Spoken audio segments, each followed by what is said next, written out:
بسم الله الرحمن الرحيم الحمد لله رب العالمين الحمد لله الذي خلق السماوات والأرض وجعل الظلمات والنور ثم الذين كفروا بربهم يعدلون أشهد أن لا إله إلا الله وحده لا شريك له وأشهد أن محمدا عبده ورسوله اللهم صل على محمد وعلى آل محمد كما صليت على إبراهيم وعلى آل إبراهيم إنك حميد مجيد اللهم بارك على محمد وعلى آل محمد كما باركت على إبراهيم وعلى آل إبراهيم إنك حميد مجيد ورضى اللهم عن الخلفاء الراشدين والصحابة أجمعين ومن تبعهم بإحسان إلى يوم الدين أما بعد Assalamu alaikum wa rahmatullahi wa barakatuh, mes sœurs, mes frères, les louanges, les remerciements, les éloges, le ciel qu'au vivant qui ne meurt pas. Le vivant qui ne meurt pas. Les hommes et les djinns meurent. Nous le louons, nous revenons vers lui repentant, nous lui demandons protection contre les conséquences de nos péchés, et lui seul en sait le nombre. Et les tendances de l'âme, celui qui Allah guide, nul ne saurait l'égarer, celui qui est privé de sa guidée, nul ne saurait lui montrer le droit chemin. J'atteste donc avec vous qu'Allah seul mérite l'adoration. J'atteste de la véracité et de l'exemplarité de la prophétie de Mohammed ibn Abdillah, qu'Allah bénisse ce prophète, sa famille, ses compagnons et tous ceux qui les auront suivis dans le droit chemin et nous fasse l'honneur d'en faire partie. Bienvenue donc dans ce live du samedi de Joyaux de la prophétie. Nous sommes dans le 32e épisode et la fin de la mission de Mohammed sallallahu alayhi wa sallam. Quelle tristesse, mais alhamdulillah, Allah ne fait que le meilleur. Et très certainement, ce qui est arrivé, c'est la meilleure des choses qui puisse arriver, puisqu'il est le sage, il est l'omniscient, subhanahu wa ta'ala. Nous avons vu la semaine dernière, donc, le dernier pèlerinage. L'avant-dernier, on a parlé des dernières expéditions, qui est Tabouk, et encore avant, on a parlé donc des derniers instants du polythéisme. Donc, dernier, forcément, on va arriver à la fin. Lors de ce dernier pèlerinage, le seul qu'il a fait d'ailleurs dans sa vie, sallallahu alayhi wa sallam, en montrant, nous avons dit, on l'appelle le pèlerinage d'adieu, parce qu'il a dit aux gens, d'après Jabir ibn Abdillah, le prophète sallallahu alayhi wa sallam a dit aux gens, écoutez-moi, il se peut que vous ne me voyez pas après aujourd'hui, ou après cette année-là. Donc c'est pour cela qu'on l'appelle le pèlerinage d'adieu. On l'appelle également le pèlerinage du témoignage, dans la mesure où il a montré aux gens les rites. Et puisqu'il a dit également aux gens prenez de moi vos rites, notamment du pèlerinage. Et on a vu donc la semaine dernière qu'est-ce qu'il avait changé, qu'est-ce qu'Allah avait changé par rapport aux pratiques donc de la jahiliya, de l'anté-islam. Ce hadith de Jabir n'est pas le seul qui indiquait la mort prochaine du meilleur des hommes, sallallahu alayhi wa sallam. Malgré son cœur pur qu'Allah subhanahu wa ta'ala lui a donné, qui lui permettait de recevoir, d'être digne plutôt, de recevoir la parole divine, malgré l'inspiration qui lui était faite matin, midi et soir, il restait un homme. Et il faudrait le considérer encore, il faudrait se le rappeler qu'il restait un homme. C'est ce qu'il disait, d'ailleurs, je ne suis qu'un homme. قُلْ إِنَّمَا أَنَا بَشَرٌ مِثْلُكُمْ يُوحَى إِلَيَّ أَنَّمَا إِلَهُكُمْ إِلَهٌ وَاحِدٌ. Dans le verset 110 de la sourate 18, que vous lisez souvent le vendredi, Allah dit, mais dans la bouche de son prophète sallallahu alayhi wa sallam, Qul, dis-leur, Ana basharum mithlukum. Je ne suis qu'un homme comme vous. Et il a dit également, d'après Omar ibn Khattab, n'exagérez pas. La taturni. Comme atrat Yahoud, ou comme atrat Nasara, Isa ben Maryam. N'exagérez pas sur mon compte comme les Nassaran ont exagéré sur le compte de Jésus, fils de Marie. Je ne suis qu'un homme. Dites plutôt, je suis serviteur d'Allah ou esclave d'Allah et son messager.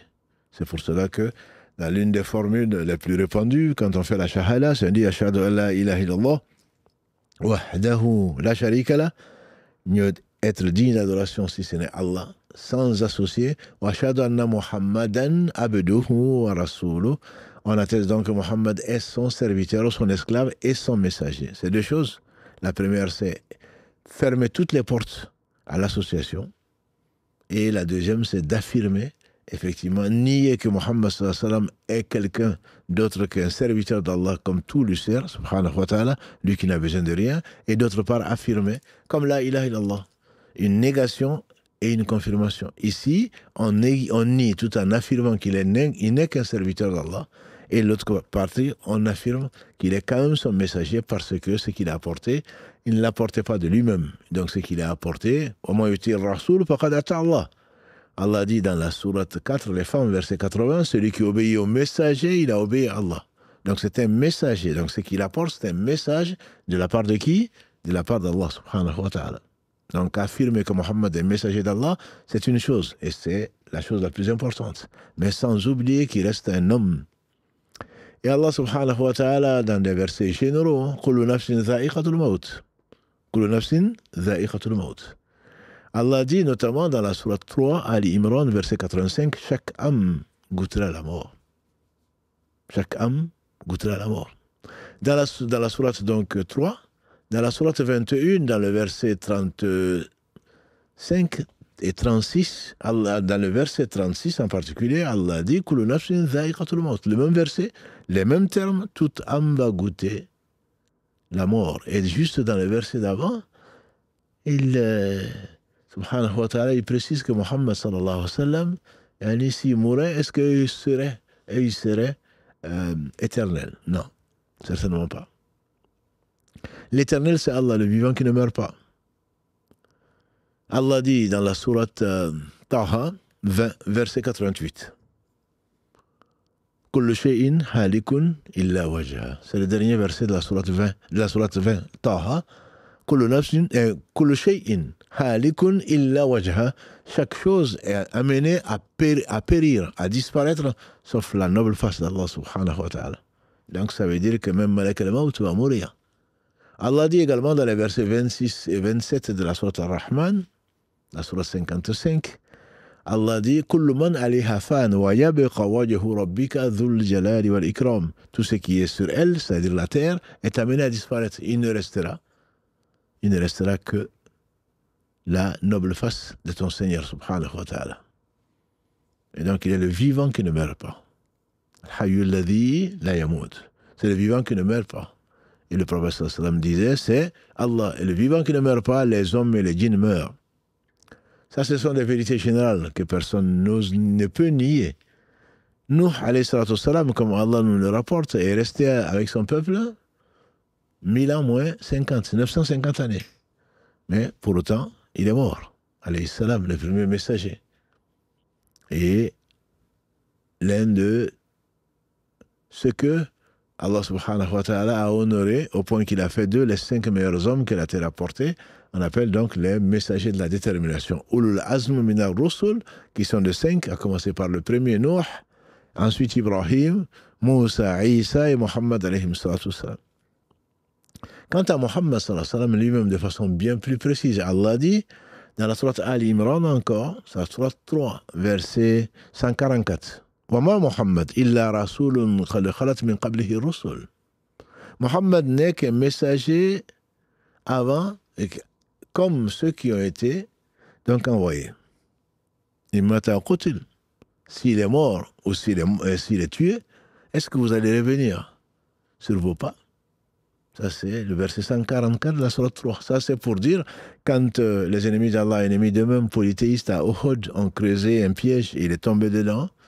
Et donc, il y a un polythéiste qui s'est proclamé quand il a vu quelqu'un qui lui ressemblait beaucoup, qu'Allah lui fasse miséricorde, Moussa ibn Umayr, le premier ambassadeur musulman qui a été envoyé à Médine, donc, pendant 1 an, par qui Allah a ouvert comme le cœur de Médine, devenu donc les Ansar, quand il ressemblait physiquement au prophète sallallahu alayhi wa sallam, quand il a trahi et qu'il a assassiné ce jeune homme, et il a dit, j'ai tué Mohammed. Et donc, un certain nombre de compagnons ont fui, ont tourné le dos, puisqu'ils se disaient, si Mohammed est mort, alors, c'est pas la peine de continuer à combattre.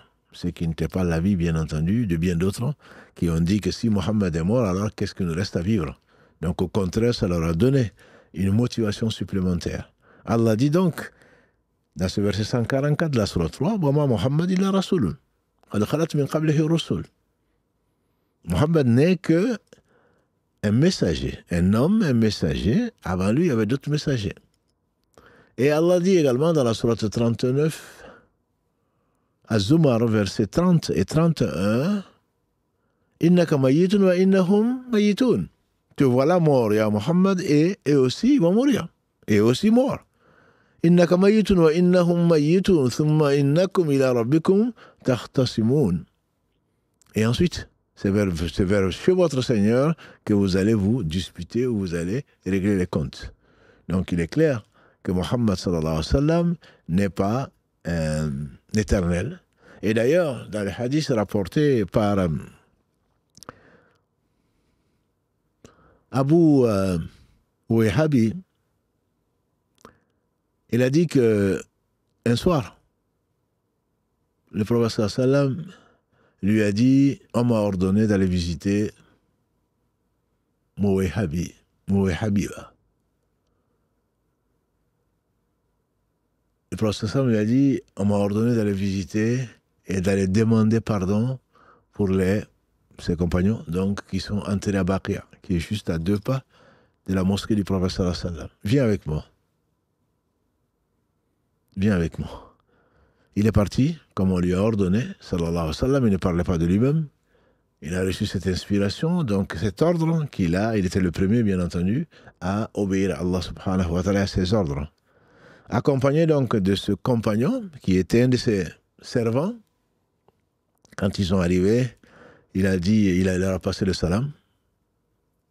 Les gens de ce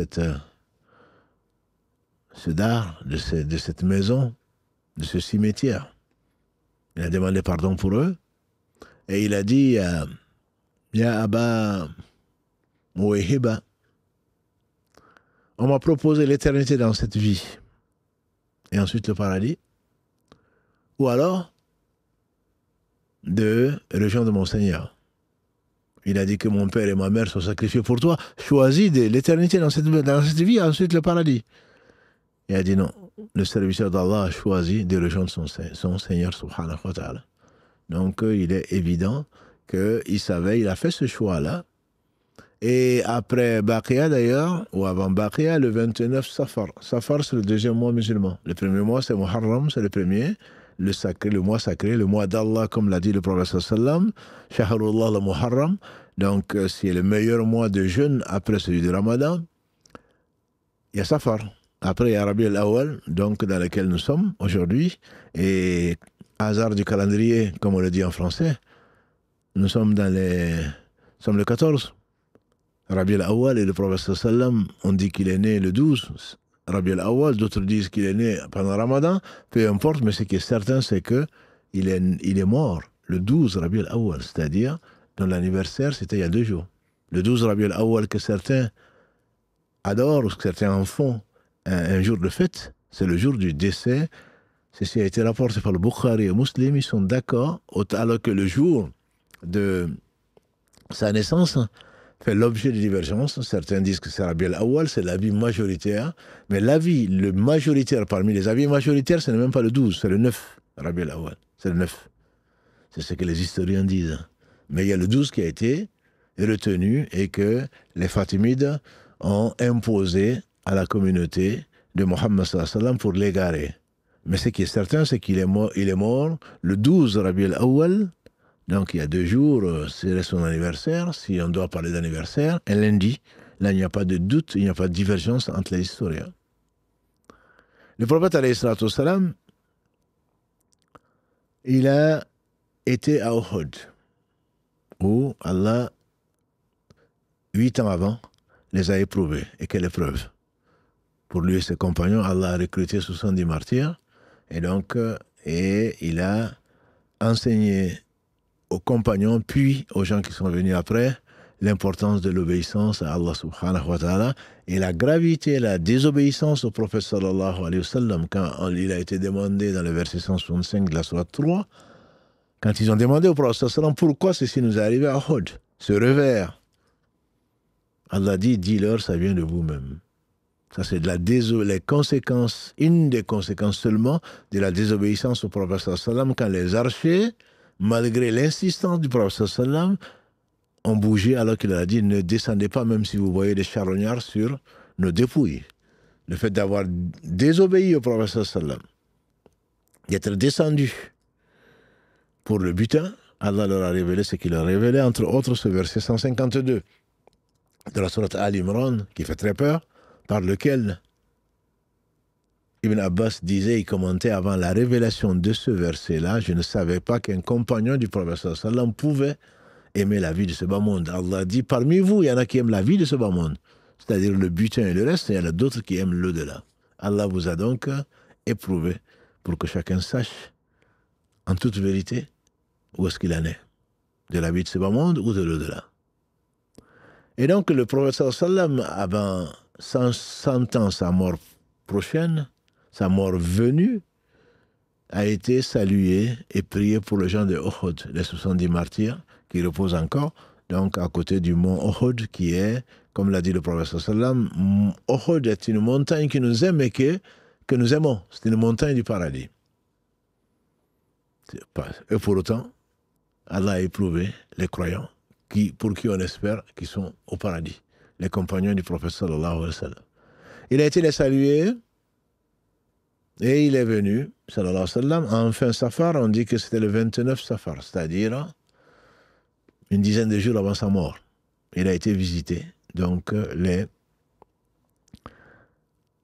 cimetière de Uhud.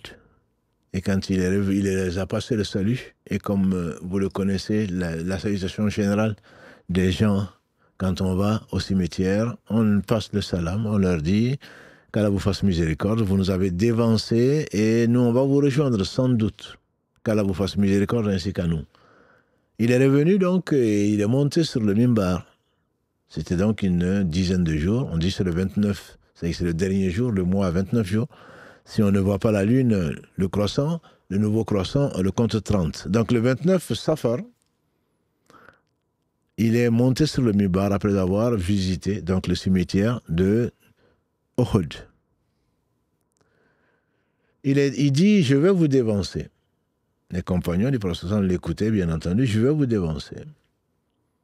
Vous allez me retrouver à mon bassin, le hawd du prophète qui est une réalité. Et celui qui en bossait, comme l'a dit le prophète sallallahu alayhi wa sallam, c'est un bassin où donc il y aura l'eau de Kawthar, qui est un des noms des fleuves du paradis, qui va verser dedans, et donc dont la longueur est égale à la largeur, donc c'est un carré, un bassin en carré, et le dogme de l'islam veut que chaque prophète ait son bassin, mais le plus grand bassin est celui du prophète sallallahu alayhi wa sallam, qui donc c'est le hawd. Qu'Allah nous fasse boire dans ce bassin-là, donc de l'eau qui est de ce bassin, c'est une eau qui descend de l'un des fleuves du paradis, qui est Al-Kawthar, qui est également, dont le nom est également l'abondance. Inna a'tainaka al-Kawthar. Donc c'est l'abondance, mais en même temps c'est l'un des noms de ce fleuve du paradis qui va se déverser, dont l'eau va se déverser dans ce bassin sur la place du jugement derrière. Celui qui en boira n'aura plus jamais soif.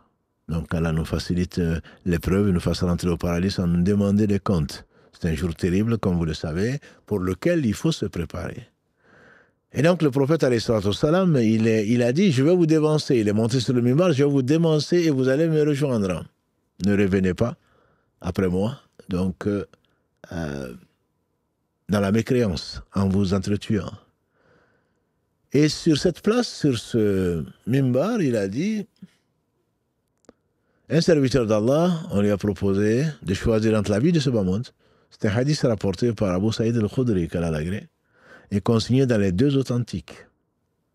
Un serviteur à qui on a proposé la vie de l'au-delà ou la vie d'ici. Le serviteur a choisi la vie de l'au-delà. Abu Bakr s'est mis à pleurer. Il a dit, ô toi pour qui nous sacrifierons père et mère.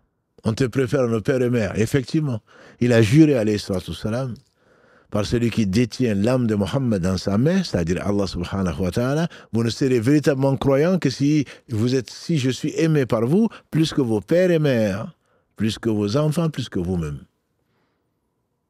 Plus que vous-même. Et Omar ibn Khattab, à cette occasion, a dit, Ya Rasulallah, sallallahu alayhi wa sallam, je t'aime plus que tout, sauf moi-même. Il a dit, pas encore. Jusqu'à ce qu'ils disent, Ya Rasulallah, je t'aime plus que moi-même. Et le prophète a répondu, Al-An, que maintenant. Les savants, ils ont divergé pour savoir, ce n'est que maintenant que tu m'aimes plus que toi-même, ya Omar. Ou alors, ce n'est que maintenant que tu es arrivé à la véritable foi. Et donc, Abu Bakr a pleuré. Les gens n'ont pas compris. C'est quelques jours après, on a dit donc, peut-être une quinzaine de jours, un peu moins, entre 10 et 15 jours, puisque c'est le 29 Safar. Il est mort le 12, Rabi al-Awwal. Et les gens ont compris que ce serviteur, c'était lui, à qui Allah a proposé de rester, comme on a vu tout à l'heure dans le hadith du Mouéhiba, Kalalagré, où il a dit, on m'a proposé l'éternité, et ensuite d'aller au paradis. Et c'est facile à Allah. Comme on a dit, nous, est resté 950 années. Si Allah avait voulu, on serait encore avec le prophète sallallahu alayhi wa sallam. Ça fait que 15 siècles qu'il est mort, sallallahu alayhi wa sallam. Si Allah avait voulu, il lui aurait donné autant. Mais la sagesse d'Allah subhanahu wa ta'ala a voulu qu'il meure à 63 ans. Donc, ce 12 Rabi al-Awwal de l'année 11 de l'Hégire.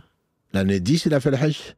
Le Hijja, qui est le 12e mois de l'année musulmane. Premier mois, c'est Muharram. Deuxième mois, c'est Safar. Et le troisième mois, donc, on va tomber sur Rabi al-Awwal. Et nous sommes en fin Safar du deuxième mois de l'année, donc 11. Et le prophète, alayhi salatu wassalam, il a dit, on a donné donc le choix à un homme. Entre la vie de l'au-delà et la vie d'ici, il a choisi la vie de l'au-delà. Les compagnons ont compris seulement après sa mort qu'il s'agissait de lui-même. Et c'est pour cela que certains disent, à juste titre, qu'Abou Bakr était le plus versé dans la religion d'Allah. Ce n'est pas la seule occasion où il a anticipé, entre guillemets, où il a compris ce que d'autres n'ont pas compris. Quand il a pleuré, il y a Nicolas Lagré, Abou Bakr, le prophète sallam a compris qu'il avait compris. Il était le seul à l'avoir compris ce jour, peut-être. Il a dit, personne m'a aidé autant par sa personne, et c'est bien que Abou Bakr. Si je devais prendre un ami, j'aurais pris Abou Bakr. Mais c'est mon frère. Et l'amitié, mon frère, mais l'amitié. Allah m'a choisi comme ami intime. C'est mon frère dans la religion et de l'affection. Quand on lui a demandé également un jour meilleur qu'aujourd'hui, quelle est la personne que tu aimes le plus? Il a dit, alayhi salatu wassalam, c'est Aïcha. On dit, mais parmi les hommes, il dit, c'est son père, c'est-à-dire Abu Bakr, radiallahu ta'ala anhu. Le prophète sallam, s'il aimait plus Abu Bakr, c'est qu'Allah a aimé plus Abu Bakr. C'est pour cela qu'il y a très peu de divergences sur le fait que, sauf chez les égarés, que Abu Bakr est le meilleur des compagnons du prophète sallallahu alayhi wa sallam. Quand les gens ont démenti la mission du prophète sallallahu alayhi wa sallam, c'est le premier adulte qui a attesté de la mission du prophète sallallahu alayhi wa sallam. C'est le premier adulte musulman. Homme en tout cas. Khadija étant certainement la première à avoir ajouté foi à la mission de son noble mari sallallahu alayhi wa sallam à 40 ans, quand l'ange Gabriel l'a serré si fort dans la grotte de Hira. Dit, personne ne m'a autant soutenu par sa personne et par ses biens. Vous vous souvenez quand il était dans la grotte et que les polythéistes le cherchaient, il a dit, on a dit même dans une version qu'il a mis son talon sur, il a bouché tous les trous dans la grotte. Thawr. Et qu'il restait un trou, qu'il a mis son talon dans le trou. Et malgré ce, on dit même qu'il a été mordu par une araignée ou par un serpent. Et sans que c'est la larme qui est sortie de son œil, qui est tombée sur le visage du prophète sallam et qui l'a réveillé. Lui, il a aimé le prophète sallam. Il a donné à Allah tout ce qu'il avait. Il a laissé chez lui l'amour d'Allah et de son prophète sallallahu alayhi wa sallam. On ne les atteindra pas, et encore moins lui, à la cheville. Ça, ce sont des hommes. Abu Bakr ayant pleuré, le prophète sallam, il a dit, personne, fermez toutes les portes qui conduisent à la mosquée, sauf la porte d'Abu Bakr.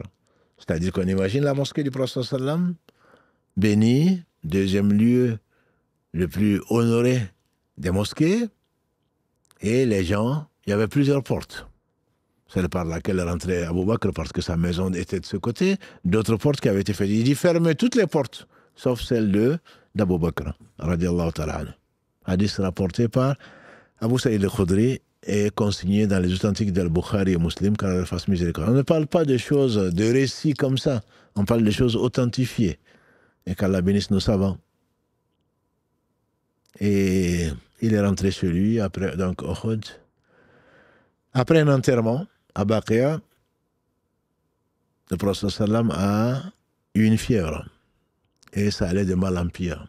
Il avait de plus en plus mal. Ibn Mas'ud, la grecque, il dit, Ya Rasulallah, tu souffres? Il dit, oui, je souffre comme deux hommes. Parce que une gêne, une maladie, il n'arrive rien à un croyant, y compris le souci, sans qu'Allah ne lui enlève les péchés.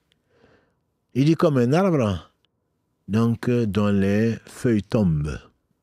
Telle est la sagesse d'Allah subhanahu wa ta'ala et sa miséricorde. On fait dire d'ailleurs à Ibn Mas'ud, j'aime trois choses que les gens n'aiment pas. Il a cité parmi ces trois choses, c'est la maladie. Les gens n'aiment pas tomber malade. Et pourtant, par la maladie, Allah subhanahu wa ta'ala pardonne donc les péchés ou élève en degré. Lui, dans son cas, bien entendu, ce n'est que pour élever en degré. Et 5 jours, donc, avant ce fameux jour du 12 Rabi al-Awwal, le prophète sallallahu alayhi wa sallam était mal, était très mal. Et il a demandé à ses compagnons de ramener 7 outres qui n'ont jamais été ouvertes, de 7 puits remplis de 7 puits différents, qu'on lui a versé dessus. 7 outres de 7 origines différentes. Et il s'est senti un peu mieux. Et alors, il a été accompagné à la mosquée, puisqu'il était chez lui. Il a été accompagné à la mosquée. Et avant, il était chez Aïcha, qu'Allah l'agrée. Tous les jours, puisqu'il était équitable, c'est comme Allah lui a ordonné l'équité entre ses épouses, tous les jours, il se disait, où est-ce que j'allais encore? Chez qui je vais aller? Et les femmes du prophète sallam sont concertées, ils ont accepté qu'il reste pendant ces jours-là, même dans ces conditions, il faut les quitter. Il dit, il reste dans ces jours-là chez Aïcha. C'est là où il va mourir, sallallahu alayhi wa sallam. C'est ce qu'il souhaitait, c'est ce qu'Allah lui avait inspiré, et finalement les femmes étaient d'accord pour qu'il reste pour ces jours. Il était malade chez Aïcha, même si elle n'était pas, bien entendu, elle ne savait pas quand est-ce qu'elle allait mourir, et si c'était ce moment-là. Mais lui, il sentait la mort venir. Allah l'avait déjà prévenu, vous vous en souvenez, on l'a déjà vu, après la prise de la Mecque, quand Allah a révélé les versets donc 1 à 4 de la sourate 110, Idha ja'a nasrullahi wal fath. Quand le secours d'Allah vient, ainsi que l'ouverture de la Mecque, jusqu'à la fin du verset.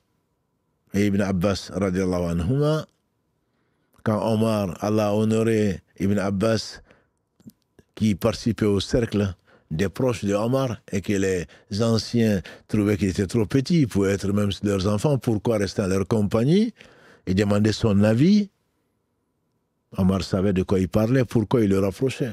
Parce que le prophète sallam avait fait une prière pour son cousin, Ibn Abbas, Abdallah ibn Abbas, pour qu'Allah lui fasse comprendre sa religion. Et Omar avait besoin de ça. Même si c'était un doué d'inspiration. Après, le prophète a-t-il dit, sallallahu alayhi wa sallam, il y avait des hommes inspirés. S'il y en avait un dans ma communauté, ça aurait été Omar. Qu'Allah l'agrée. Et donc, cette sourate a été interprétée par Ibn Abbas par le fait que l'annonce de la mort prochaine du prophète sallallahu alayhi wa sallam. Omar dit, je n'en connais pas de cette sourate meilleure explication que celle-là. Fasabbih bihamdika wastaghfiru innahu kana tawwaba. Célèbre donc les louanges de ton Seigneur et demande pardon. Il est celui qui accueille le repentir. Et notre mère Aïcha, dans ce qui a été rapporté par le Bukhari, disait depuis la révélation de ce verset, donc depuis la prise de la Mecque, en l'année 9 de l'Hégire, depuis la prise, le prophète sallam dans ses recours et dans ses soujouds, dans la prosternation et dans les génuflexions, là où on doit dire Subhana Rabbil A'la wa bihamdihi, dans la prosternation, Subhana Rabbil Azim ou Subhana Rabbil Azim wa bihamdihi, louange, gloire et pureté à Allah, l'immense, il disait Subhanaka Allahumma bihamdika astaghfiruka wa astaghfiruka. Subhana rabbik, Subhanaka Allahumma rabbana wa bihamdika Allahumma aghfirli. Louange et pureté à Allah Et par sa louange, Allah pardonne-moi.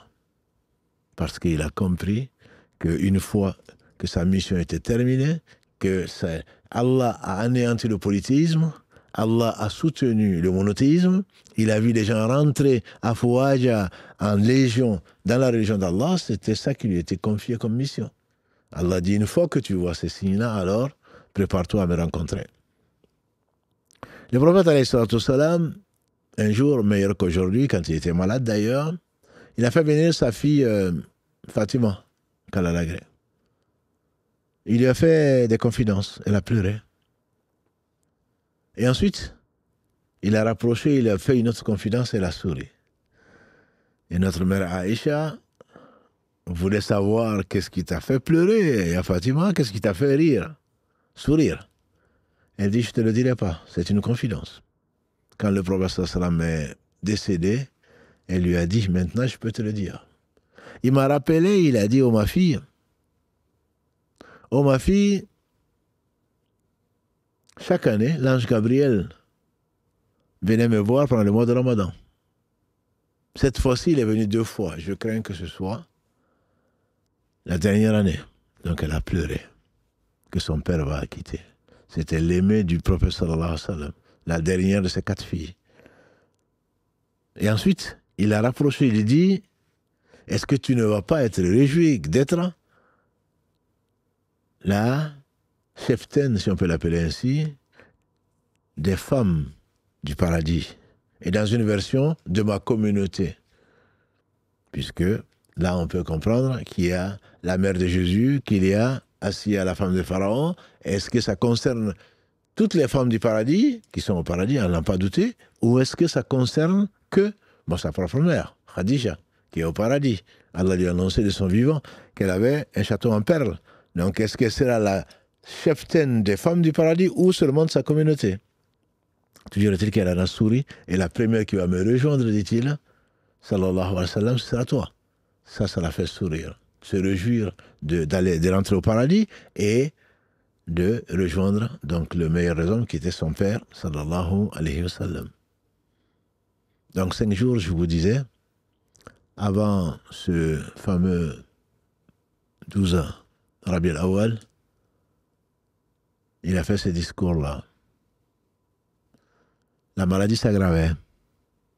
4 jours avant, donc le lendemain, le prophète sallam se sentait très faible. Il a demandé, amenez-moi de quoi écrire pour que je vous dicte ce après quoi vous ne serez jamais égarés. Les gens, ils ont hésité, peut-être parce qu'ils ne savaient ni lire ni écrire, bien sûr. Ils se sont dit, peut-être que c'est un délire, peut-être que la maladie est grave. Et Omar ibn Khattab, comme on le connaît, il dit, Ya Rasulallah sallam, plaise à Allah, jamais on ne va être, après toi, égaré, puisque tu laisses le livre d'Allah et la sunna du prophète et ta sunna. Quelques voix se sont élevées, non, donnez-lui, non, dans ceci. Il a dit, allez-y, allez-y. Et donc, un jour qui c'était 4e jour, donc on a dit 4 jours avant sa mort. C'était un jeudi, le jeudi 8, Rabi al-Awwal. Jeudi 8, Rabi al-Awwal, il s'est senti un peu mieux. Et il est sorti pour aller faire la prière, diriger la prière. Et c'était au Maghreb. Il a dirigé la prière du Maghreb le jeudi. Et la prière, on se souvient encore de la sourate qu'il a lue, de la sourate al-Mursalat, la sourate numéro 77. Et ensuite, il est rentré dans la maison d'Aïcha, radiyallahu ta'ala anha. Il s'est évanoui. On l'attendait pour l'Aïcha. Après le Maghreb, c'est l'Aïcha. Actuellement, 1 heure, 1 heure et demie entre les 2 prières. La prière du coucher du soleil et celle de la nuit. Il était évanoui. Bilal est venu le chercher, comme il le faisait d'ailleurs, même au petit matin quand il pleurait, sallallahu alayhi wa sallam, quand il priait, il pleurait. On dit que quand certains versets le secouaient à tel point qu'on sentait, on avait l'impression, il sanglotait au point qu'on sentait une marmite bouillante, une marmite remplie d'eau bouillante. Ça, c'est celui qui connaissait le plus son Seigneur, celui qui l'aimait certainement le plus. Et le prophète, alayhi salatu wassalam, s'est évanoui. Et on lui mettait, Bilal est rentré, Il a retrouvé ses esprits, il a dit, Ya Rasulallah, on t'attend pour la prière. Et il s'est à nouveau évanoui. Il s'est à nouveau évanoui et quand il est revenu à lui-même, il a dit, vous avez prié? On dit non, on t'attend. Il s'est à nouveau évanoui. On a compris que la chose était de plus en plus sérieuse. Il a dit, dites à Abou Bakr de diriger la prière. Dites à Abou Bakr de diriger la prière. Aïcha, sa fille, d'Abou Bakr, dit Ya Rasulallah, Abou Bakr est un homme qui est très sensible. Quand il va se mettre à ta place pour prier, il va certainement pleurer. Il ne pourra même pas diriger la prière des musulmans. Il a dit, alayhi salatu wassalam, dites à Abou Bakr de diriger la prière. Nous on le comprend en tout cas, gens de la Sunna, comme étant une désignation explicite d'Abou Bakr. Ce n'est pas le seul argument qu'utilisent les savants. Celui que Allah a choisi, que le messager sallallahu alayhi wa sallam a choisi pour diriger les affaires religieuses, peut-il être indigne pour diriger les affaires mondaines? Dans l'islam, matinal en tout cas, le chef de l'État ou le calife était en même temps le prophète bien sûr, et le calife ensuite était à la fois le dirigeant spirituel et le dirigeant temporel. Et donc le prophète sallam dit à Abou Bakr de diriger la prière. Alors il a cherché un soutien à la personne de sa coépouse, fille de Omar ibn Khattab, je veux parler de Hafsa. Et Hafsa insiste, dis-lui qu'Abou Bakr est faible, dites plutôt à Omar de diriger la prière. Le prophète sallam, bien que très malade, il a dit, vous êtes comme les femmes de Youssouf. Ces Égyptiennes qui se sont coupées la main dans un stratagème dans la sourate 12. En voyant Youssouf tellement beau, et ils se disent, Hachadillah, ça c'est extraordinaire, ça ce n'est pas un homme, ça c'est un ange. Ils sont taillardés les mains. Ce qui a valu à Youssouf, ce qui lui a valu du bien, mais ça l'a fait finir en prison. Parce que c'était un stratagème. Dites à Abou Bakr de diriger la prière. Le prophète alayhi salatu salam, depuis qu'il est rentré dans ce 8, n'est pas sorti avant que le lundi matin, au Fajr, alors qu'Abou Bakr dirigeait la prière du Fajr, on a vu de la maison d'Aïcha qui était collée. Vous savez, les appartements du prophète étaient collés à la mosquée. Il a construit la mosquée avec ses compagnons, il a construit les appartements, il a fait venir donc Saouda et Aïcha, donc ensuite. C'était à l'époque ses deux épouses.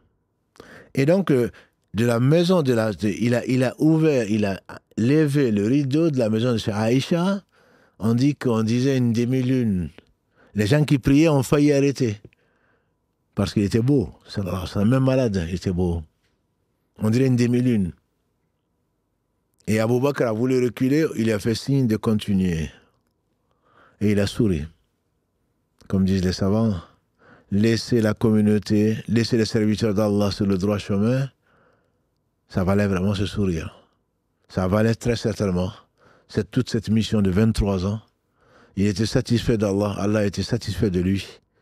Il a dit la prière est ce que vos mains possèdent. C'est-à-dire, il recommandait particulièrement les femmes, il recommandait particulièrement la prière. Le lien qui unit le serviteur d'Allah et son Seigneur subhanahu wa ta'ala. Tant que ce lien existe, il y a de l'espoir. Quand on le coupe, très certainement, il y a de quoi craindre. Il y a de quoi craindre. Et donc le prophète sallam a laissé ce rideau tomber, on ne l'a plus revu que mort. Abou Bakr, qui avait quitté le Fajr, va rentrer chez sa fille où il y avait le prophète sallam qui était couché. Il dit à ma fille, on dirait que le prophète sallam va mieux. Puisqu'il s'est levé, il a tiré le rideau, on dirait qu'il va mieux. Il est parti alors dans le quartier de Sunn, où habitait une partie de sa famille, on dit sa seconde épouse qui habitait là. Et Oussama est venu voir le prophète sallam. Oussama, c'était le chéri du prophète sallam.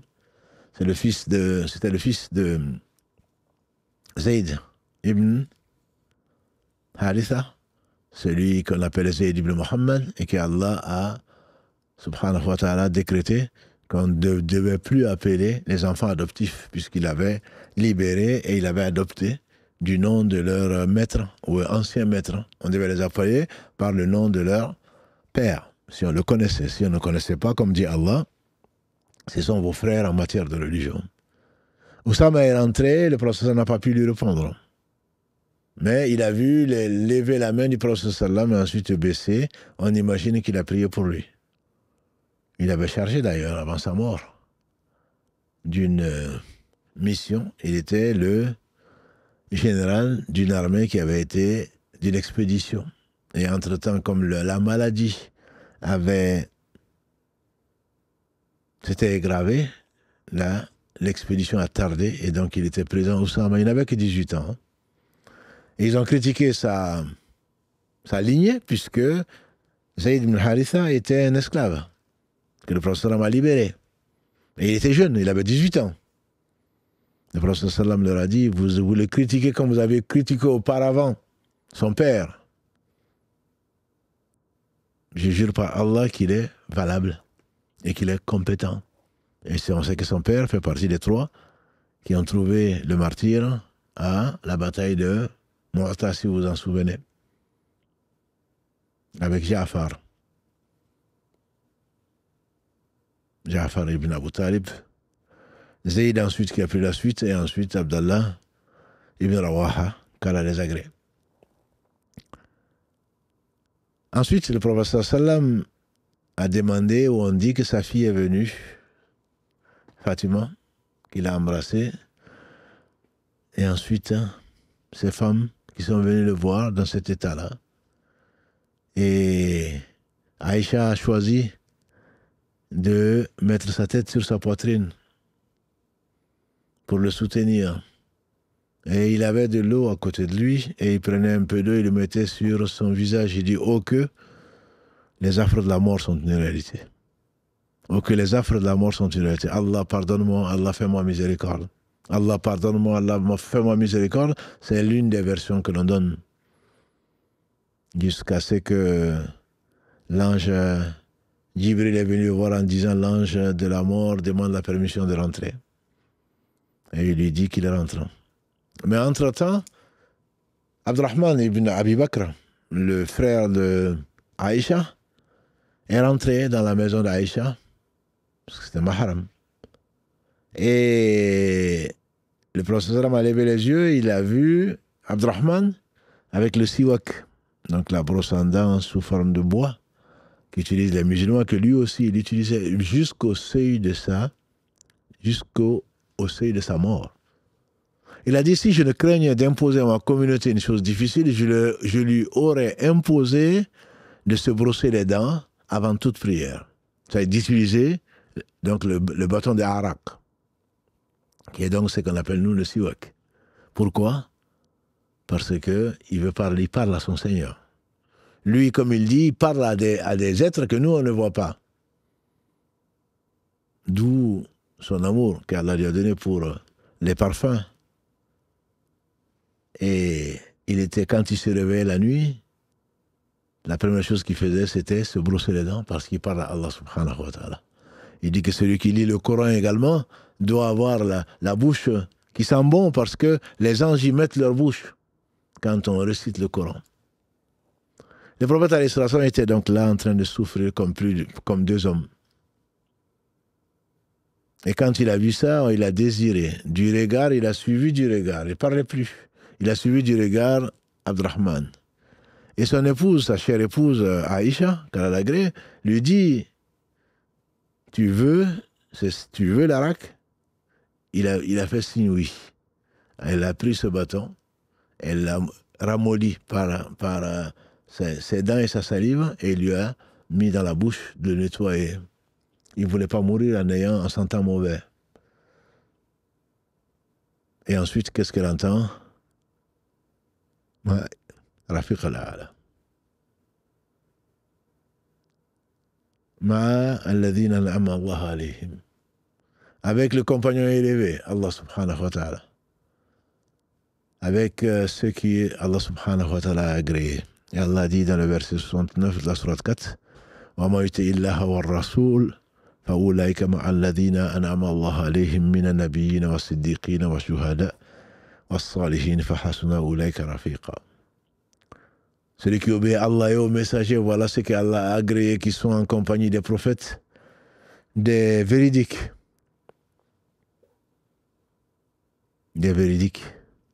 des martyrs, témoins, et des gens qui font le bien. Quelle belle compagnie, conclut Allah subhanahu wa ta'ala. Et c'est là que sa tête retombe sur la poitrine de Aïcha, notre mère, et donc elle a compris que l'ange de la mort avait repris ce qu'Allah subhanahu wa ta'ala l'avait chargé de faire. Aucun prophète ne meurt, a dit le prophète sallam, sans qu'on lui donne le choix. Et nous avons vu que lui, il a choisi le compagnon élevé, c'est-à-dire Allah subhanahu wa ta'ala. On lui a donné ce monde et ce qu'il contient, et pour l'éternité, il a préféré rejoindre Allah. C'est pour cela qu'Ibn Mas'ud disait peut-être 3 choses que les gens n'aiment pas. C'est la maladie, parce qu'elle enlève des péchés. Il a dit également c'est la mort qui permet de rencontrer Allah subhanahu wa ta'ala. Lui, il aime, les gens ne l'aiment pas. Il a dit également c'est le jeûne. Ce sont les 3 choses, si ma mémoire est bonne, que lui, il aimait et que beaucoup de gens n'aiment pas, pour ne pas dire personne n'aime. Qu'Allah l'agrée ainsi que tous les compagnons de Muhammad sallallahu alayhi wa sallam. Sa fille Fatima dit, on annonce à Jibril, oh mon père, jamais tu ne souffriras plus. C'est la dernière des souffrances. On annonce à Jibril la mort de mon père, Muhammad, le Rasulullah sallallahu alayhi wa sallam. Et ces femmes sont venues, les unes après les autres. Ses 2 petits-fils, Al-Hassan et Al-Hussein, sont venus l'embrasser. Et ensuite, la nouvelle a été annoncée que le prophète sallam est mort. Et c'est où on ne peut pas imaginer la douleur, la confusion, même l'incrédulité des gens, parce qu'on n'avait jamais imaginé que le prophète sallam allait mourir. On l'a toujours, c'est comme s'il avait toujours vécu avec nous. Comment est-ce qu'il va mourir? Comment est-ce qu'on va faire? Et les gens étaient comme sonnés. Et Omar ibn Khattab, malgré les qualités qu'Allah lui a données, qui se lève, celui qui dit que Mohammed est mort, je vais le tuer. Il a été rejoindre son Seigneur, comme Moussa, pendant 40 jours, a été rencontrer son Seigneur. Et il reviendra, et il châtira les gens qui ont dit qu'il était mort. Et c'est là que Allah a envoyé Abu Bakr, qui est revenu de Sunuh.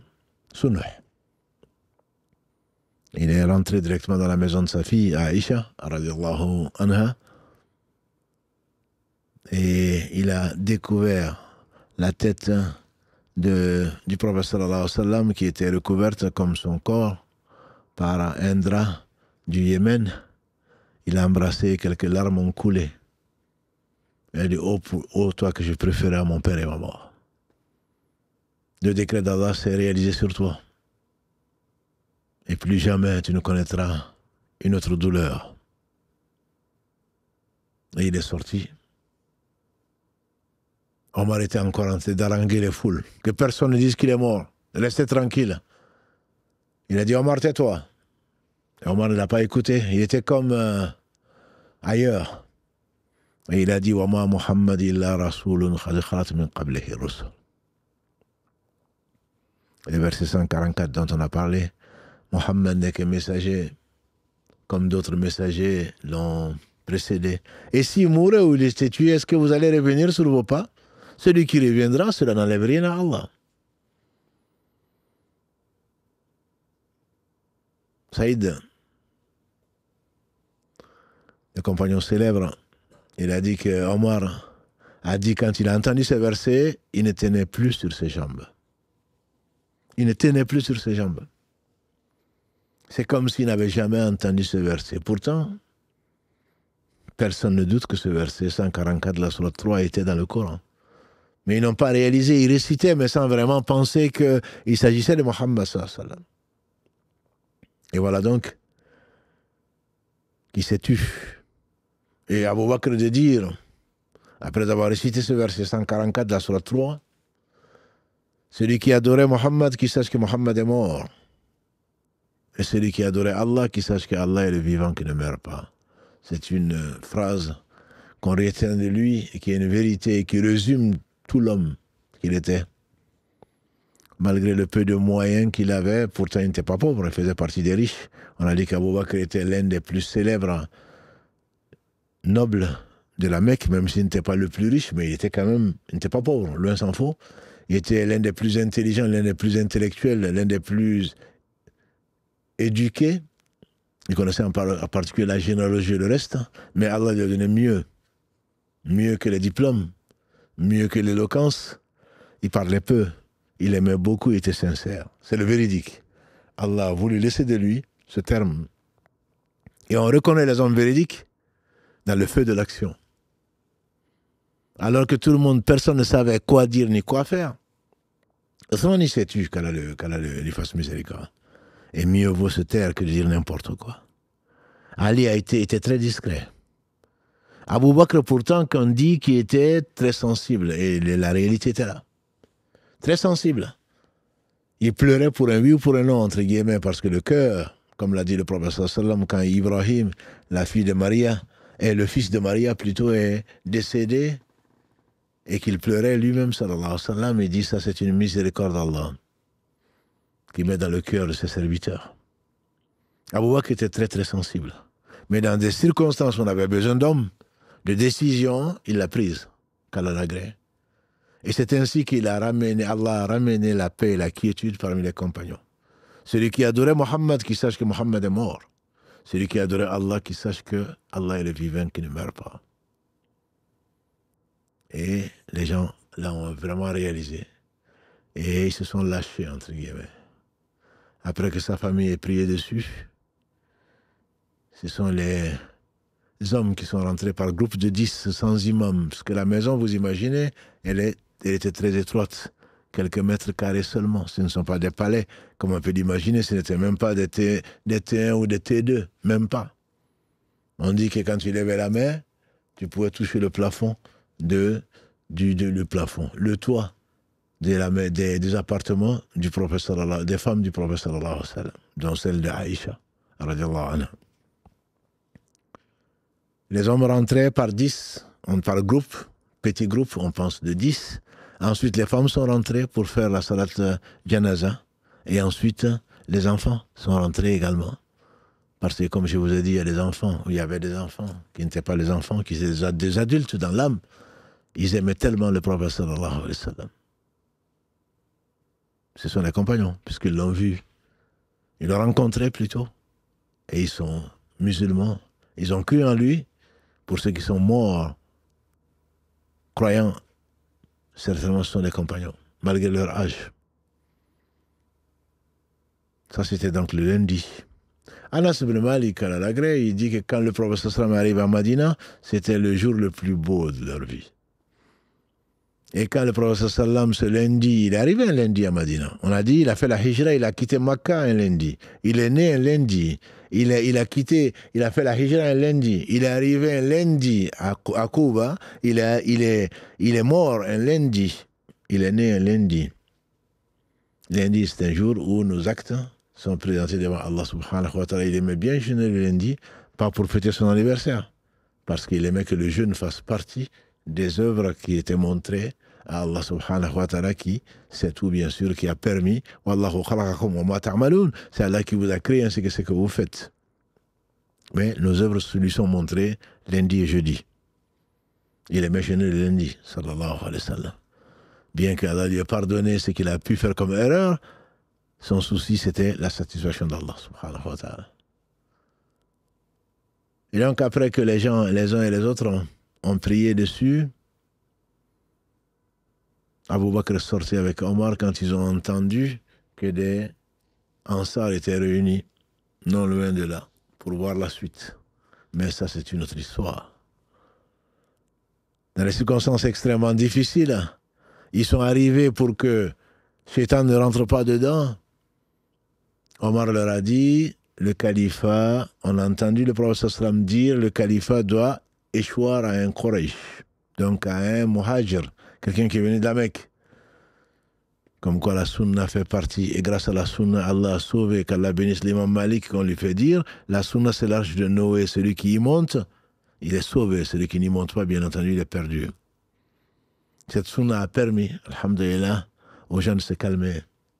Les Ansar, ils ont dit, vous, comme nous sommes des frères. Donc c'est l'un de nous ou successivement. Il a dit, le califat n'appartiendra qu'à un Quraysh. Ça, c'est Allah qui l'a décrété. Peu importe, si on savait qu'est-ce que c'est que le gouvernement, si on savait qu'est-ce que c'est que l'autorité, si on savait qu'est-ce que c'est que régner, certainement on ne courrait pas derrière la responsabilité. On fait dire à Omar ibn Khattab qu'à la gré. Je crains que un paysan ou un éleveur vienne au jour du jugement dernier demander à Allah de châtier Omar parce qu'il n'a pas aplani les chemins de montagne pour que ma brebis ne s'égare. Si seulement il savait. Si seulement il savait. Omar ibn Khattab, Abu Bakr, pour calmer le jeu, il dit, lève ta main, Omar, pour que je te prête serment comme calife à la place du prophète sallam, après sa mort. Omar, il dit, jamais. Le fils de Khattab, alors que le fils de Abi Quhafa, donc Abu Bakr, étant là, que moi je sois qui que ce soit. Il a pris la main d'Abu Bakr et il a prêté serment d'allégeance. Et les Muhajirun présents, ensuite les Ansar présents, ont prêté allégeance à Abu Bakr Siddiq, dont le règne n'a pas été si long que ça, qu'Allah l'agrée.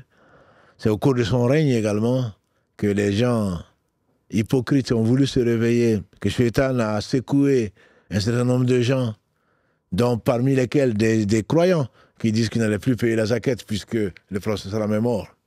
Il les a combattus. Contre l'avis d'Omar d'ailleurs, comme vous le savez. Et pourtant, s'il y avait un inspiré de la communauté, ça aurait été Omar. Omar dit, mais le prophète sallam a dit, j'ai été envoyé pour combattre les gens jusqu'à ce qu'ils disent la ilaha illallah, et je laisse ensuite à Allah subhanahu wa ta'ala leurs affaires. Il a rajouté qu'à un sauf ce qui concerne la religion. Et la zakat fait partie de la religion. Et je jure par Allah que je combattrai toute personne qui sépare la prière et la zakat. Qui donnait 1 centime, on dira aujourd'hui, un dinar du temps du prophète sallam et qui me refuse de le donner aujourd'hui.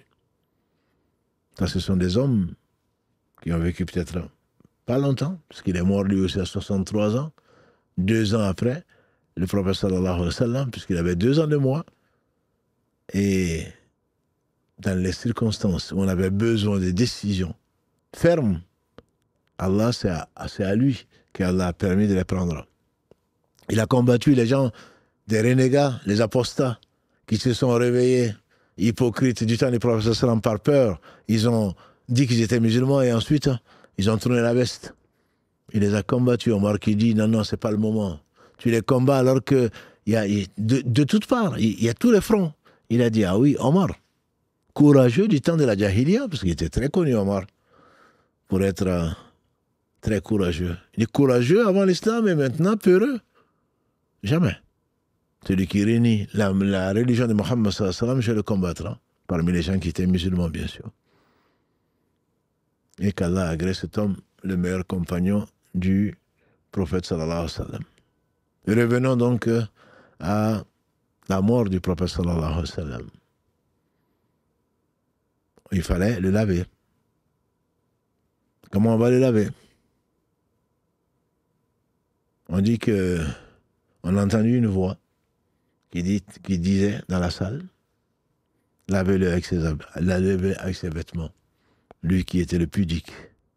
Qui, même si on a le droit, bien entendu, et que dans la tradition, on ne va pas se laver avec des vêtements, par pudeur, il se lavait lui avec ses vêtements, sallallahu alayhi wa sallam.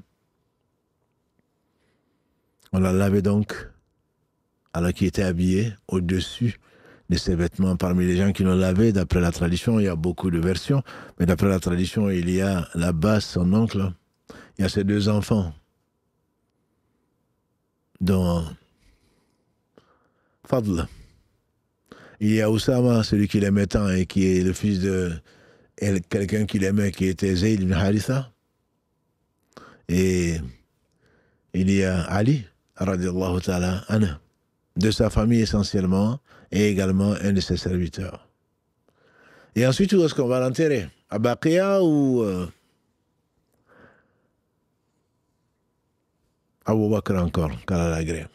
Et on lui fait dire, parce que le hadith est discuté, on lui fait dire, j'ai entendu du prophète sallallahu alayhi wa sallam que quand Allah veut prendre l'âme d'un de ses prophètes, il envoie l'ange de la mort lui prendre là où il doit être enterré. Il est mort dans la maison de Aïcha, dans l'appartement. Et donc on l'a déplacé, j'imagine, on a creusé un trou plutôt, avec un lahd, qui est la tradition des musulmans, c'est-à-dire une antichambre. On creuse un trou et à côté on fait un lahd, donc une antichambre où on met le corps pour que la poussière ou la terre ne tombe pas dessus par miséricorde. Quelle belle tradition. Et donc il est enterré dans la chambre de Aïcha, radiallahu ta'ala anha. C'est elle qui disait d'ailleurs, Allah a épargné aux musulmans le polythéisme, l'adoration des tombeaux, notamment de leurs messagers. L'une des dernières paroles du prophète sallallahu alayhi wa sallam était quoi?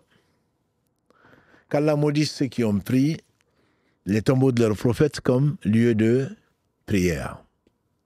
Oh Allah, fasse que mon tombeau ne soit pas un lieu qu'on adore.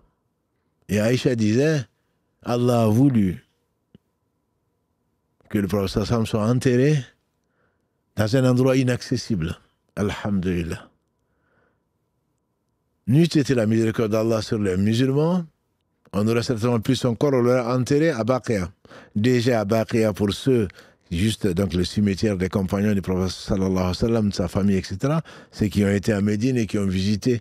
Donc ils verront qu'il y avait des mausolées qui ont été détruits. Les gens déjà sur la famille du prophète sallallahu alayhi wa sallam, sur ses épouses qui ont été toutes enterrées là, sur sa fille et sur ses filles qui sont mortes, qui ont été enterrées là. Et ils avaient construit des maisons. On verra donc, en passant dans le Baqiya, des traces de ce qui a été ensuite démoli pour ne pas en faire des mausolées.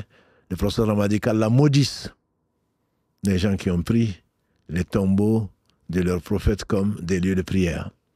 Et donc le fait que Allah subhanahu wa ta'ala ait voulu que le prophète sallallahu alayhi wa sallam meure dans un appartement, notamment celle d'Aïcha, qui soit enterré là parce qu'Allah a voulu ceci là où il est mort, est une miséricorde énorme sur les croyants. Même ceux qui veulent l'adorer ne pourront pas le faire. Et ceux qui ont voulu porter atteinte à ceux-là, qui ont voulu voler sa sépulture ou je ne sais quoi d'autre, aujourd'hui Allah a protégé donc cette sépulture avec au moins 3 couches. On n'est pas là pour discuter de ça. Allah subhanahu wa ta'ala est tout simplement miséricordieux. Le fait également qu'il est rappelé, subhanahu wa ta'ala, ce qui lui appartient, les enfants du prophète sallam, les garçons à bas âge, doivent être déversés également dans cette miséricorde, dans cette sagesse. Après le prophète sallam, certains sont bagarrés pour que ce soit Ali qui soit calife. Et d'autres ont été même jusqu'à l'adorer. Je vous ai dit un mercredi, il n'y a pas si longtemps que ça, dans les corruptions du cœur, que certains Rafida ont considéré qu'Ali était Dieu. D'autres ont dit que l'ange Gabriel se soit trompé et que c'était sur Ali que la révélation devait venir. Et d'autres encore. Allah a voulu, ça c'est son cousin. Si c'était son fils, Qasim. Ou c'était Taha, ou c'était Abdallah, ou c'était Ibrahim, qui avait vécu, je ne sais pas qu'est-ce qu'ils auraient fait. Allah a voulu les rappeler. Miséricorde pour que nous ne soyons pas des polythéistes. C'est ce qu'il disait d'ailleurs, je ne crains pas pour vous, a dit le prophète sallam dans le hadith d'Amir ibn Uqba. Je ne crains pas pour vous votre retour dans la mécréance. Ce que je crains pour vous, c'est que les choses de ce bas monde vous soient livrées et que vous égarez comme d'autres sont égarés avant vous. Hadith rapporté par Ahmad, par Tabarani, par Al-Hakim, par Darami, qu'Allah leur fasse tous miséricorde. Ces savants dont on connaît très peu le nom, et qui méritent certainement ce qu'ils méritent, et qu'Allah leur fasse miséricorde, les accorde le plus haut degré du paradis. Ceux par qui Allah nous a conservé cette religion, comme il l'a promise. Le prophète alayhi salam, donc, a été enterré dans la chambre d'Aïcha, radiallahu ta'ala anha. Et le jour où il est mort, disait Anas, c'est le jour le plus triste que Médine ait connu. Et on fait dire au prophète sallallahu alayhi wa sallam, s'il y a malheur arrive à qui que ce soit, qui pense au jour où je suis mort. C'est la plus grande catastrophe, entre guillemets. Si Allah avait voulu, il serait là encore là, sallallahu alayhi wa sallam. Mais Allah a conservé sa religion. Allah a conservé ses dires. Allah a envoyé des hommes, d'abord les compagnons qui l'ont accompagné, et ensuite la génération qui a suivi, qui est la deuxième meilleure génération. Ensuite, celle qui a suivi, ses imams et ses savants. Comment ne pas les aimer? Comment ne pas aimer Mohammed sallallahu alayhi wa sallam? Comment ne pas l'aimer? Lui qui a donné sa vie, lui qui a été l'homme le plus modeste, l'homme le plus croyant, l'homme le plus sincère, l'homme le plus dévoué à Allah subhanahu wa ta'ala. Quand il mourait, 1 ou 2 jours avant sa mort, il a demandé qu'on voit ce qui lui reste. Il paraît qu'ils ont trouvé 7 dirhams. Il a dit, donnez-le en sadaqa. J'aurais honte de rencontrer mon Seigneur en ayant laissé quoi que ce soit. Même ses armes, il n'y en avait pas beaucoup. Même ses armes, il les a données en cadeau, 1 ou 2 jours avant sa mort. Il a tout donné. Il a dit, libérez tous les captifs ou tous les esclaves que je peux avoir. Et si je dois quoi que ce soit, à qui que ce soit comme droit, qu'il le prenne aujourd'hui. Parce qu'il sait que c'est que le jour du jugement dernier. Ça, c'est Mohammed sallallahu alayhi wa sallam. Et Allah lui a pardonné ce qu'il a pu faire comme erreur. Il est mort avec lui rien. Il n'avait rien laissé. Au point que, comme vous le savez ou vous l'entendez, il avait tout donné. Pas un seul dirham. Il n'y avait plus d'huile pour allumer une lampe dans la maison dans l'appartement d'Aïcha. Il n'y avait plus à manger. Il a donné sa côte de maille. Il l'a mis en gage, c'est un commerçant juif, pour prendre un sa'a d'orge pour qu'il puisse manger. Un sa'a, c'est l'équivalent de 4 fois, donc les 2 mains pleines, quelques kilos d'orge pour que l'on puisse manger, c'est Mohammed sallallahu alayhi wa sallam. Il était beau. Beauté intérieure et beauté extérieure. Il était modeste. Il avait le meilleur des comportements. L'héritage de Mohammed sallallahu alayhi wa sallam, on aura certainement l'occasion d'en discuter, puisque dans 1 mois environ, les 18 et 19 octobre, Inch'Allah, on va faire une exposition dans cette mosquée, pour ceux bien sûr qui sont sur Toulouse ou qui ont l'occasion de passer par là, le week-end du 18 avec l'Institut Sira, pour exposer donc la Sira du prophète sallallahu alayhi wa sallam ce week-end-là. Et on va essayer d'amener donc ces spécialistes de la Sira pour en faire autour d'une table ronde et discuter des leçons que l'on peut tirer de la vie aujourd'hui encore du prophète sallallahu alayhi wa sallam. J'aime Mohammed, ce n'est pas fêter son anniversaire. Si anniversaire il y a. Ne voyez-vous pas que Allah subhanahu wa ta'ala, dans sa miséricorde, a voulu que quand l'Égypte, quand Abu Moussa al-Ash'ari a demandé à Omar de désigner une date pour l'Égypte, ils n'ont pas choisi la naissance du prophète sallallahu alayhi wa sallam. Omar a choisi, qu'Allah le bénisse, le jour où les gens ont abandonné. Ils ont préféré Allah à ce bas monde. Ils ont abandonné meubles et immeubles pour faire la hijra. Aimer le prophète sallallahu alayhi wa sallam, la première des choses, c'est avant tout croire en son message. Quand il dit une chose, il ne parlait pas de lui-même. Il ne parlait pas de lui-même. Ce n'est qu'une révélation révélée. S'il te dit qu'il y a eu ceci, il y a eu cela, nous n'en doutons pas. Et aujourd'hui, entre Google et les ennemis d'Allah, ennemis d'eux-mêmes en train de mentir, de calomnier le prophète sallam, de mettre en doute les choses, Allah dit dans le verset 36 de la sourate 33, وَمَا كَانَ لِمُؤْمِنٍ وَلَا مُؤْمِنَةٍ إِذَا قَضَى اللَّهُ وَرَسُولُهُ أَمْرًا أَنْ يَكُونَ لَهُمُ الْخِيَرَةُ مِنْ أَمْرِهِمْ وَمَنْ يَعْصِ اللَّهَ وَرَسُولَهُ. Celui qui n'appartient ni à un croyant ni à une croyante, une fois qu'Allah a décrété une chose, qu'ils aient le choix. Comment tu peux douter? Si tu dis Ashhadu an la ilaha illallah, ashhadu anna Muhammadan Rasulullah, ce qu'il a annoncé arrivera. Ce qu'il a dit venait de la part de son Seigneur. Il ne parlait pas de lui-même. Subhanahu wa ta'ala l'avait chargé, élu, purifié pour apporter, pour faire de lui, verset 107 de la sourate 21. On t'a envoyé que comme miséricorde pour les univers. Pas seulement pour les hommes, pas seulement pour les djinns, pas seulement de ce bas monde-là, de tout. Sauf Allah subhanahu wa ta'ala. Le fait de croire à ce qu'il a apporté, la première est peut-être la chose la plus importante. La deuxième chose, certainement, entre autres, le verset 7 de la sourate 59, Allah dit وَمَا آتَاكُمُ الرَّسُولُ فَخُذُوهُ وَمَا نَهَاكُمْ عَنْ فَانْتَهُوا وَاتَّقُوا اللَّهَ إِنَّ اللَّهَ شَدِيدُ الْعِقَابِ.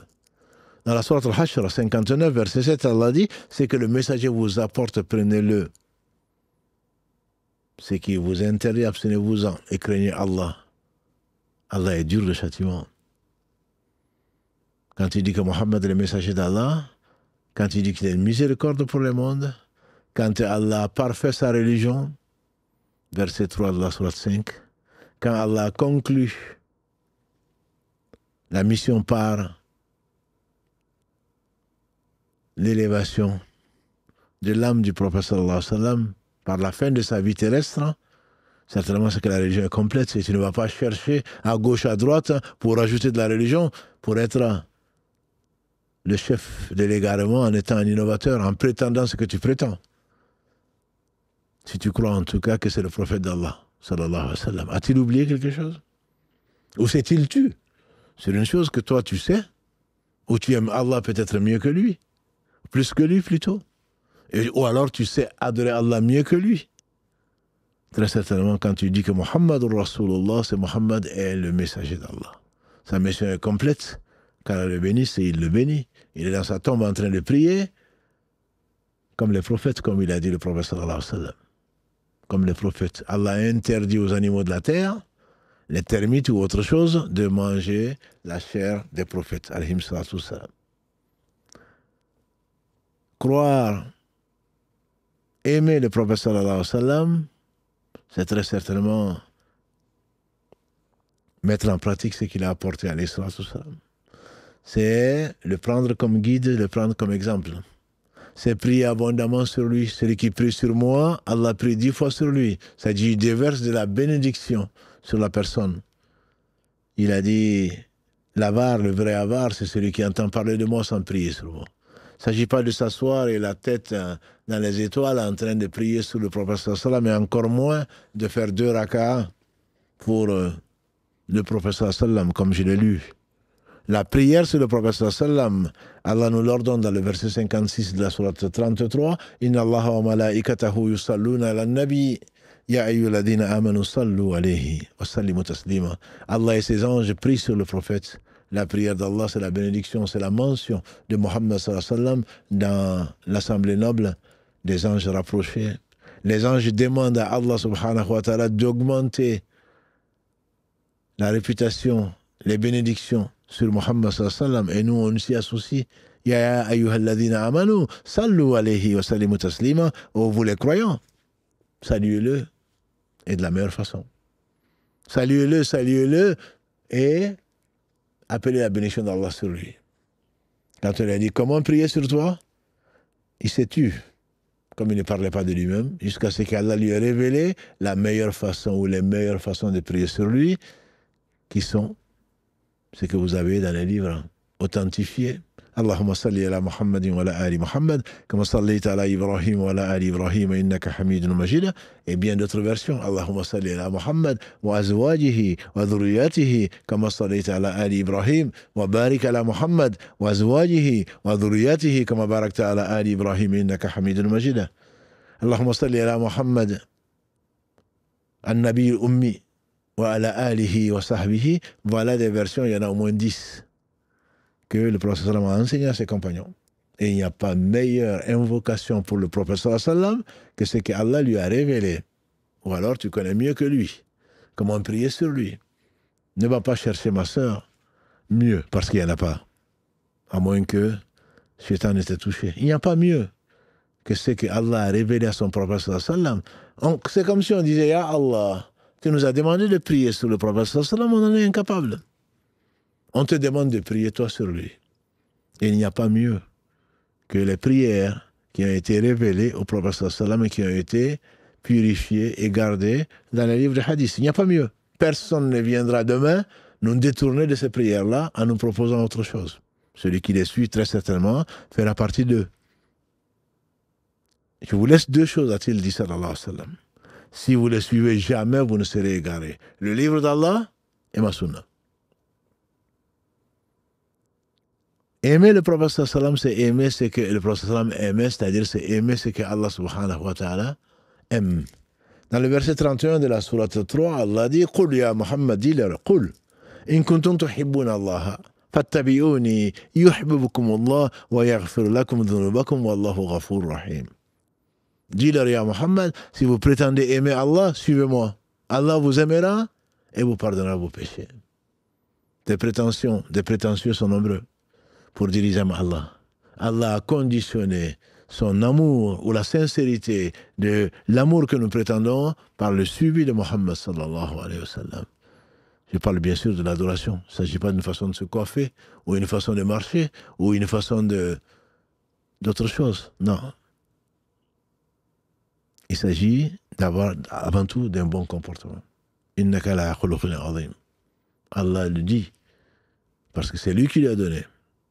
Tu es pétri d'un comportement admirable. Même avant la mission, que dire alors après la mission? Allah a voulu le faire naître sans connaître son père. Ensuite, il a connu sa mère, on dit 2 ans. Certains disent 6 ans. Son grand-père, il a perdu à 8 ans. Et il a été berger comme tout le monde, comme tous les prophètes plutôt. Et ensuite, Allah a fait de lui le meilleur des hommes à 40 ans. Allah lui a accordé ce qu'il n'accorde qu'aux gens qu'il aime, la prophétie. Et que dis-je? Allah l'a choisi comme étant le meilleur et le sceau de la prophétie, comme il l'affirme dans le Coran, dans le verset 40 de la sourate 33. Mama Muhammad, Aba Ahad, min rishalikum, walakin, Rasulullah wa khataman nabiyyin. Mohammed n'est le père d'aucun de vos hommes. Il n'a même pas dit d'aucun d'entre vous. Parce qu'Allah sait. Il n'est le père d'aucun de vos hommes. Aucun enfant de Mohammed sallallahu alayhi wa sallam n'a grandi pour devenir un homme. Par contre, il a eu 4 filles. Mais il est le messager d'Allah sallallahu alayhi wa sallam. Et le sceau de la prophétie. Qu'Allah bénisse ce prophète, sa famille, ses compagnons, tous ceux qui les auront suivis dans le droit chemin. Ainsi s'achève donc notre dernier épisode 32. Mais il y aura un 33e, Inch'Allah, parce que Allah aime l'impair. Allah est un, il aime l'impair. Il y aura un 3e épisode où on va essayer de vous faire réviser toute la sira au travers donc de quiz. Dans cette semaine, Inch'Allah, on va vous proposer des quiz qu'on va corriger le samedi prochain, Inch'Allah, pour en faire le dernier épisode, pour nous rappeler, pour résumer les principales étapes donc de la vie du meilleur des hommes, qu'Allah le bénisse, et certainement le connaître, c'est l'aimer. On ne peut pas aimer ce qu'on ne connaît pas. On a peur plus de ce qu'on ne connaît pas. C'est pour cela qu'il y aura cette exposition, donc, Inch'Allah, pour ceux qui seront à Toulouse, en tout cas, de l'Institut Sira, les 18 et, retenez ces dates, 18 et 19, donc octobre, Inch'Allah, et avec eux, on fera une table ronde. En tout cas, en attendant, pendant et avant et après, notamment le vendredi, il ne faut pas oublier de prier sur le meilleur des hommes. Celui qui prie sur lui, Allah prie pour la personne 10 fois. Et il n'y a pas de formule, mes frères et sœurs, comme à la pharmacie. Celui qui prie 313 fois sur lui, il aura une maison. Celui qui prie 223 fois, il aura ceci. Et celui qui prie 227 fois, il aura encore un peu plus. Non. Allah est bien plus grand. Allah est bien plus majestueux que d'être formaliste et d'aller à la pêche, aux bonnes actions, par une voie que Allah subhanahu wa ta'ala n'a pas enseignée à son prophète. Et pourtant, il n'a pas fait sa religion. Il nous a accordé tous ses bienfaits et il a choisi l'islam pour nous comme religion. Qu'Allah subhanahu wa ta'ala bénisse votre temps, votre vie, vos biens, qu'Allah vous aime, qu'Allah nous fasse aimer les œuvres qu'il aime et Allah qui nous fasse aimer les gens également qu'il aime. Notre prochain rendez-vous, Inch'Allah, donc ce sera lundi à 19h. Et bientôt, on va changer d'heure, puisque le Maghreb ici est à 20h30, donc même pas dans 10 minutes. C'est la raison pour laquelle cette émission et bien d'autres seront raccourcies jusqu'au peut-être la semaine prochaine, et on va essayer de changer d'heure, Inch'Allah. Barakallahu fikum pour votre confiance, pour votre patience, et qu'Allah subhanahu wa ta'ala nous réunisse tous dans son vaste paradis après nous avoir fait traverser ce monde sans nous perdre, puisque là est la question. Nul n'est assuré aujourd'hui de rentrer au paradis, sauf les prétentieux, et certainement ce ne sont pas ceux qui sont assurés. سبحانك اللهم وبحمدك أشهد أن لا إله إلا أنت أستغفرك وأتوب إليك اللهم صل على محمد وعلى آل محمد وصليت على إبراهيم وعلى آل إبراهيم إنك حميد مجيد اللهم بارك على محمد وعلى آل محمد كما باركت على إبراهيم وعلى آل إبراهيم إنك حميد مجيد سبحانك اللهم وبحمدك أشهد أن لا إله إلا أنت أستغفرك وأتوب إليك سبحان ربك رب العزة عما يصفون وسلام على المرسلين والحمد لله رب العالمين والسلام عليكم ورحمة الله وبركاته.